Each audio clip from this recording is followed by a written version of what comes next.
Oh, it's 4. Okay. Some of us were hopeful it might have been. Can you just give us a just an update? We had, a few of us, and maybe all of us, I can't speak for everybody, but had spoken with the folks over at ACS just concerning their timeline a few months back. Can you bring us up to speed and just hopefully reassure us that the timeline that ACS had laid out in terms of being able to implement the new system, the new MMIS system, is still on target? And if there's any sort of kinks in the work that might delay that. Thank you for the question. For the record, Nick Tumpus, Commissioner of Health and Human Services. Where we are on it, Counselor, is that we plan to go live with the first phase of the program effective Monday. We'll open up the first component of the system, which is the mandatory re-enrollment of all providers. That will begin on Monday, and we have we've made the go decision on that last Friday.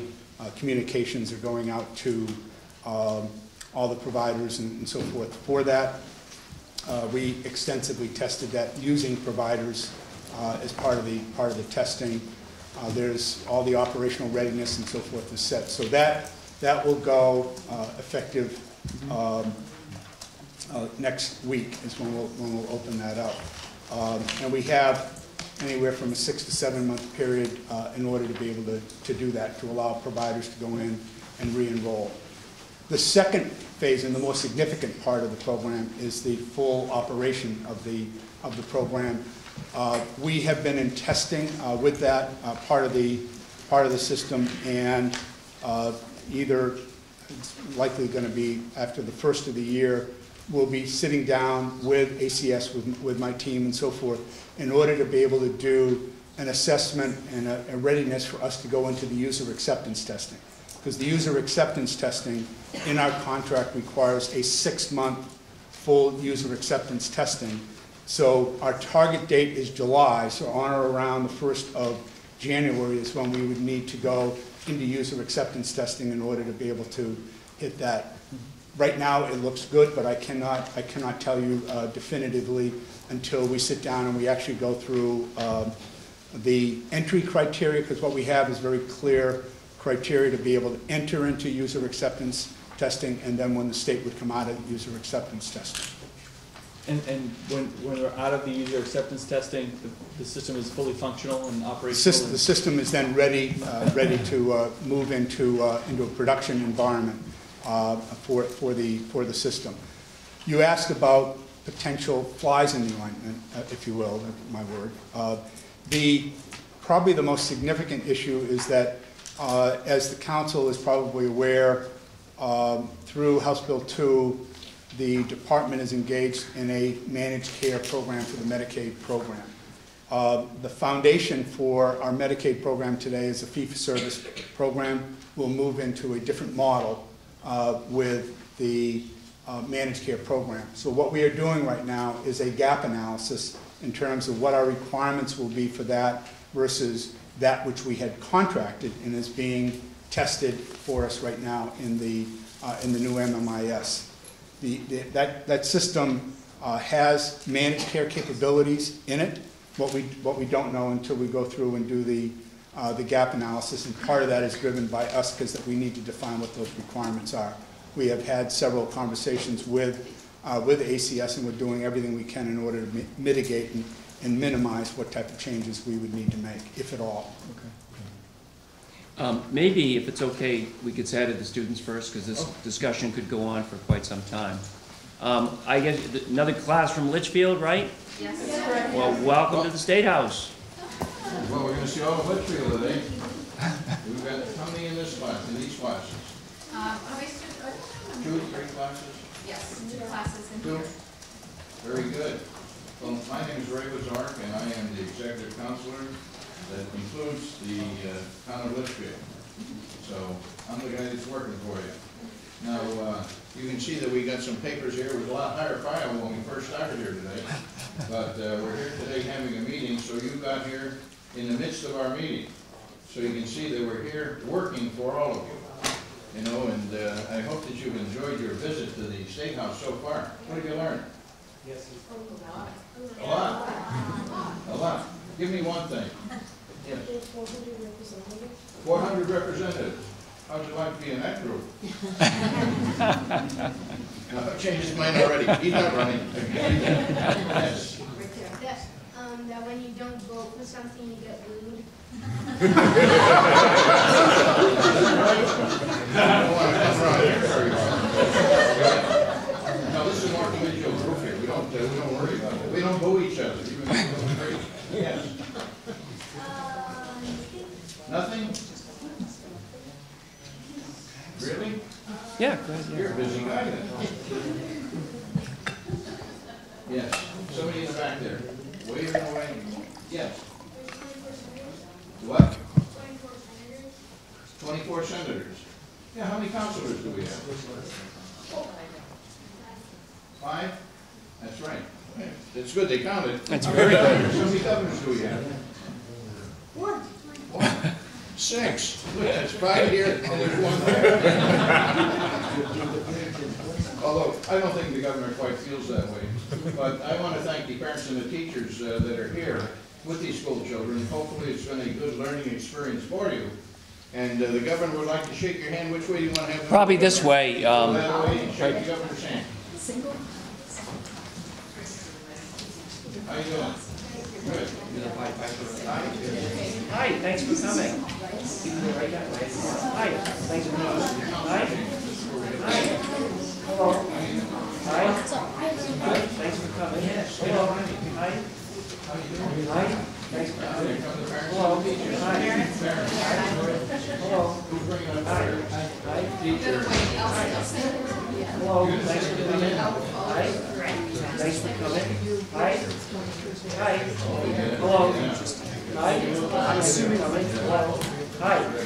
Hello. Hi, how are you? Hi, thanks for coming. Hi. Hello. Hi. That'll be your seat right there. If there's any, there's one student you want to get a picture of. Hi. Hi. Hello. Hi. We just gave them, I mean, Hi. Hello.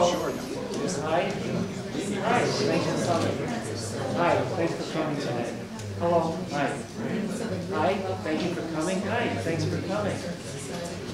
Hi. Hi. Thanks for coming. Hello. Hi. Hi. Hi. Thanks for coming to the State House. Hi. Hi. Thanks for coming. And my daughter's retired.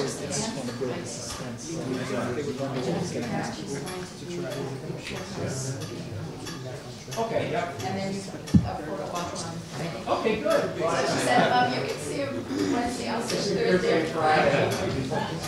Nice seeing you. Bye.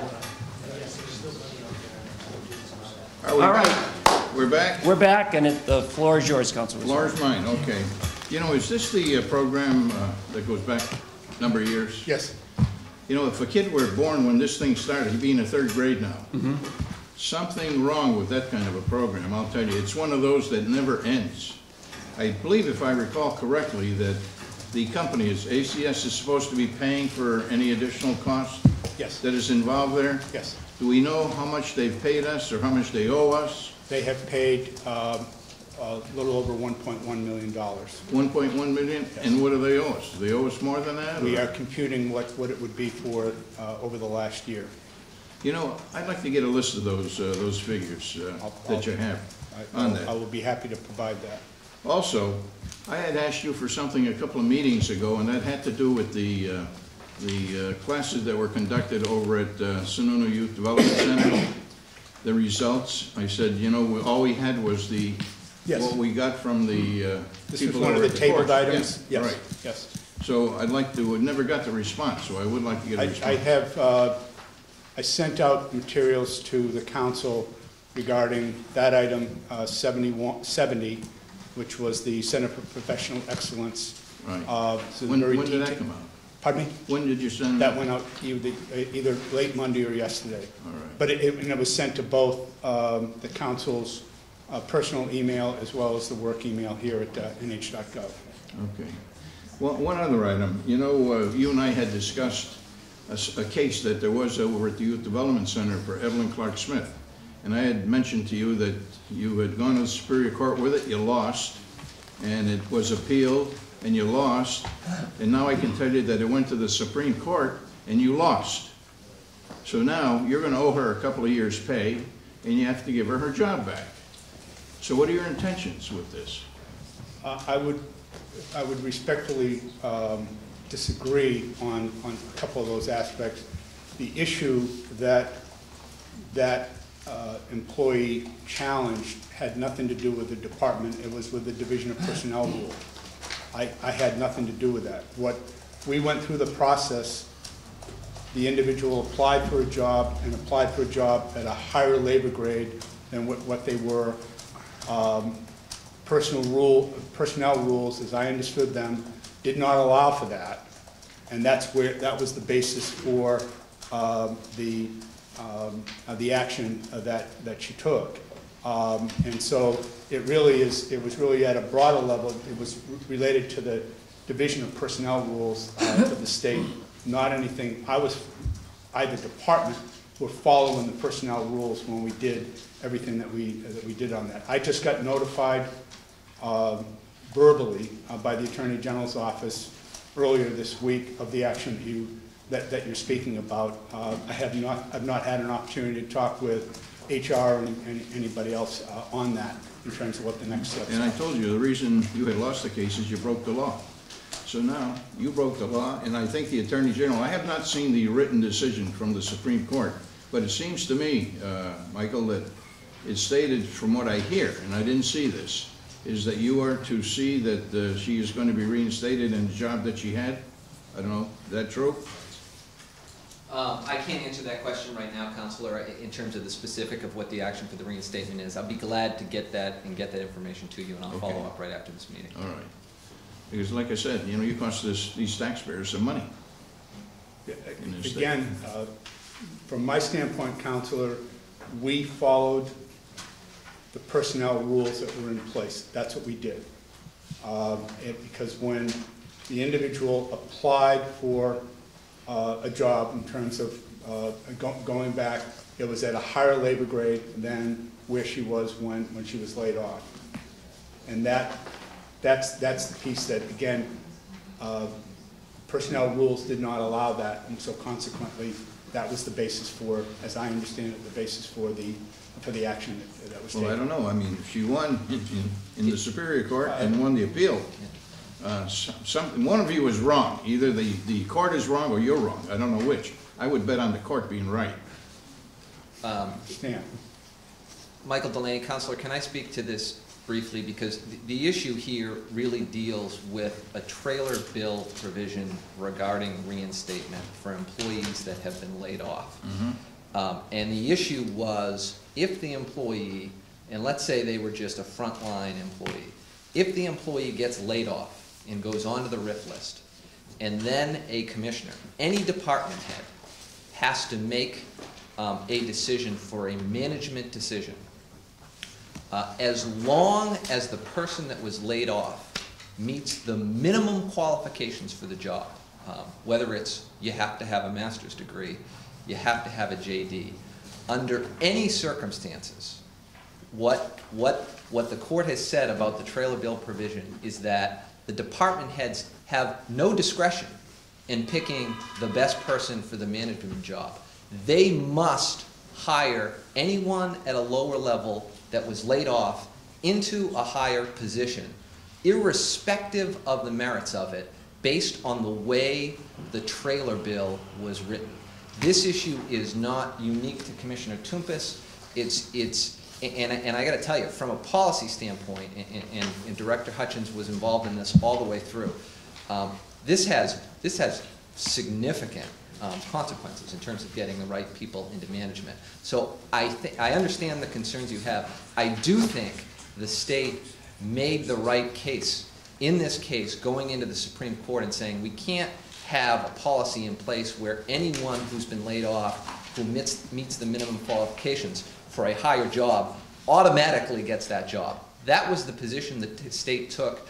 I felt confident that it was the right position to take We lost on the language of the trailer bill. I understand why we lost. My view is that language needs to be fixed.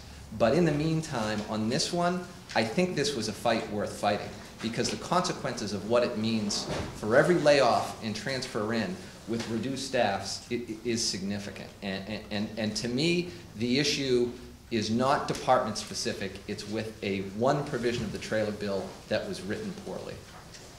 Well, my understanding is that all she wanted really was to get her job back, same class grade, I guess, whatever, that she had. So that's where it is now.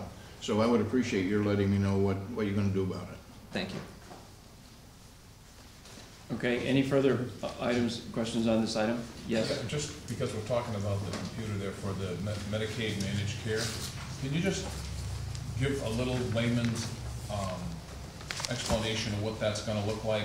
The way I understand it today, you just decide with your doctor what you need as a Medicaid patient and then send the bill, basically. Today, and under managed care, who's going to make the decision what care you get and what care you don't get? under, and I'll keep it at a high level because we are in a procurement process, so there may be other questions that I may not be able to address because we're in the midst of the procurement process. But under the current Medicaid system, Medicaid serves over 150,000 people today at any time during the course of the year. Any procedure, medical procedure or otherwise, that a Medicaid recipient receives is reimbursed to the provider on a fee-for-service basis. And for various services across the state, we could be paying different rates for the same type of service, but everything is on a fee-for-service basis. If a doctor orders a second test, we pay for it. Doctor orders a third test, we pay for that. So that's the way the system works. So there's really no controls, no ability for us to be able to fundamentally manage the upward spiral in terms of the cost. Under managed care, under the model that we are putting together right now, it contemplates that we will have several managed care organizations that will basically manage a network of providers. We will pay that managed care organization per member per month. We will pay them a set dollar amount for each of the members that are within, and it's by various categories of individuals. We will pay them a fixed amount that would be inclusive in terms of the type of services that they would provide. That will then will incent the provider, the managed care organization, to really focus in on prevention, on wellness, making sure is mandatory within the program that there is a medical home or a primary care physician, so that somebody doesn't scoot off into an emergency room when they could go to their primary care physician. All right, we don't have that type of control in place today in the current system. So it is a fundamental shift where we're paying everything on a fee-for-service basis. Now we will pay a set amount on a per member per month to that managed care organization, who will then take the responsibility of the care of that individual, working in conjunction with the provider and with the individual. This is a very, very high level. Well, to put that down into one sentence, so people will know if their current doctor is not in the group of approved physicians, they won't be able to get Medicaid. Well, one of the things that we are doing, it's actually a very good question, because this is a mandatory program for all Medicaid. By law, and that is going to be what we will do. Is all Medicaid recipients will be healthy kids too. Pardon me? Healthy Yes. kids. Yes. That will become become an expansion of that. By federal law, we need to offer choice to a Medicaid recipient. So we contemplate having our plan. What the RFP contemplated was to have 3 managed care organizations to be able to provide choice. On what basis is a client going to choose is essentially going to be if your primary care physician or your specialist is part of all three networks, then you have a choice to go to either one of any one of them. But if it's only in one, you're probably going to go to the one if you want to maintain that continuity of the relationship that you have with your primary care physician. Did I hear you say you're gonna set the reimbursement rates too? Yes. Okay. That the reimbursement of the per member per month, the rates are going to be subject to fiscal committee approval. Thank you. You know, I think the state really got taken with this program, you know, where this is still not gonna, you're talking about now going into 2013. This is the most ridiculous thing I've ever seen.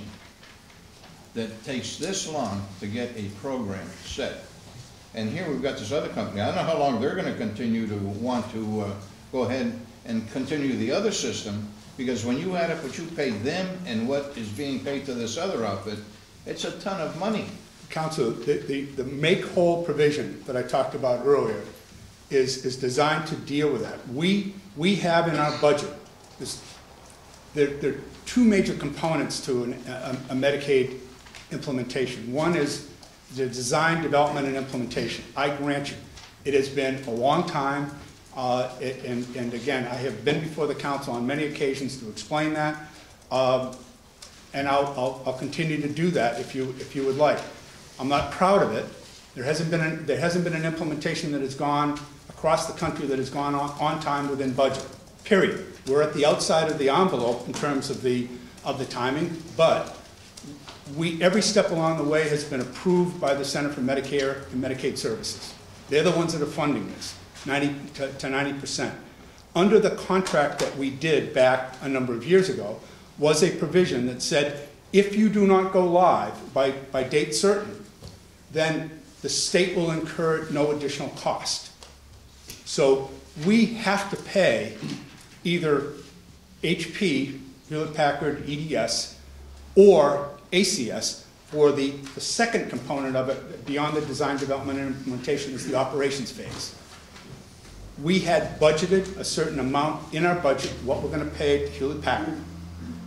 And if that amount is greater than what we would have paid to ACS had they gone live, ACS is responsible for the delta. So we're not paying anything more than what we're currently paying. ACS is picking up that piece of it, not only for the HP, but for the other satellite contracts that we have around this, which is around quality, around the eligibility management, and as well as the core ACS contract itself. Well, when you get me those figures, you know, I hope that you will also tell me in those figures that we actually received the money, that we're not just a paper deal. No, this is not a paper deal. We have received the dollars. They have gone into our accounts. And I will add that the contract amount was overall was for the design, development, and implementation. The original contract plus some changes that we requested to put in the contract is around $31 million. We have paid as of September. We had paid been invoiced $17 million, a little over $17 million, of which we have paid $14.6 million. There's a 5% holdback on any invoice that they have that would not get paid. They will not get that money until some months after the implementation of the system, when CMS comes in, Center for Medicare and Medicaid Services, and certifies the system is ready for operation. Did you find out how long Hewlett-Packard or EDS will go along with this? I mean, it's been quite a few years already. I understand. But did they tell you that, look, we're not going to be doing this after a certain time, so that you're going to be out there in your stocking feet? I have said on a number of occasions we have a good working relationship with Hewlett-Packard EDS. They've been great partners to be able to work with. I've also indicated that I found it highly unlikely that they would walk away from this contract. It's a very profitable contract for them. That being said, the legitimate issue that they've had with us, and we acknowledge that, is that we keep extending this, and I need to hold on to my people. I need to be able to. I need to provide certain service levels to you that are within the contract. So one of the things that we needed to do was to make sure that we give them adequate notice. So we have a period of contract here that goes beyond what we believe we're going to need. That was at the request of CMS that we put that in there. But we have a 120-day notice period that we need to provide to EDS, or Hewlett-Packard, to say we're going to go. This is the target date for going live. So that's when there's two 30-day provisions that go beyond whatever the go live date is. One is a post cutover, and then the other one is basically taking the existing system down. Yes, Councilor Sununu. Just expanding on that, this contract looks at the first essentially $5.5 million goes to July 1, which is the scheduled implementation date, and then it goes another 8 months into 2013. So you're saying that there are two 30-day holdovers plus another. Let's assume a July 1 go live date. All right. So we would have right now we would have to notify Hewlett-Packard within 120 days of that to say we plan to go live on that particular date. Now, should that happen, then under what we've got in here, there is a 30-day period that follows the cutover to the new system, which is a 30-day post-support cutover that we would have. We just don't flip one switch and turn off the other one. There's a 30-day period that is within that follows the go live, and then beyond that, there is another 30-day period which is in the contract where Hewlett-Packard would be basically deconstructing the environment and so forth that they have in place in order to be able to support us. So, but again, you have the two 30-day periods. You have the 120-day. 120-day notice period that we would need to tell them. But this provides for 8 months after July 1st. When we target July 1, but every time we want to extend a contract or extend the contract and the project because of the delays that we've had, we need approval from CMS. And every time we do that, there's a fairly significant set of documentation that we need to send on to them. And every time we go over that particular timeline, we have to go through that documentation on our side of it, and they need to go through it on their side of it as well. Their counsel to us saying, put more time in than what you need. Okay, so CMS was the ones that said, give yourself that they're the ones that basically say, put more time in there than what you believe you're going to need, so that you don't need to come back to us and seek additional levels of approval.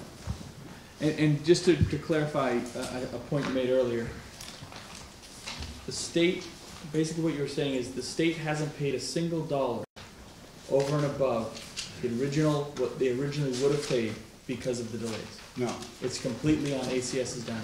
And are we a pass-through to that, or do they pay Hewlett-Packard directly? No, they pay us. The contract is between ourselves and the Hewlett-Packard organization, but because that dollar amount that was in the operations phase is greater at this point than what we would have paid had ACS been there. It's that delta, if you will, between that which we have in our that we need to pay Hewlett-Packard through this as well as others, versus what we would have paid ACS, and it's that gap that they cover. So ACS is the one that ultimately takes the huge hit here. Every minute that they delay, they're the ones that pay the bill. They have every incentive in the world in order to be able to do this and get it into production. And I have indicated and will continue to say that I recognize that it's late, again, we've had many conversations with the prior council and so forth with this, but above all, again, there are literally thousands of providers that are depending upon us to basically do this and do this right.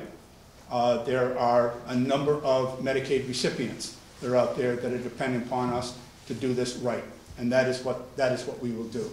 Okay. Councilor St. Hilaire. Thank you, Governor. The 120-day notice period you have in the contract, the other 30 and 30 days, could they be completed during the 120-day notice? No. Or is that in addition to the 120? Yeah, it's in the, again, if we wanted to, if we say we're gonna go live on July 1, then 120 days prior to that, I need to let them know that we're gonna go live on July 1.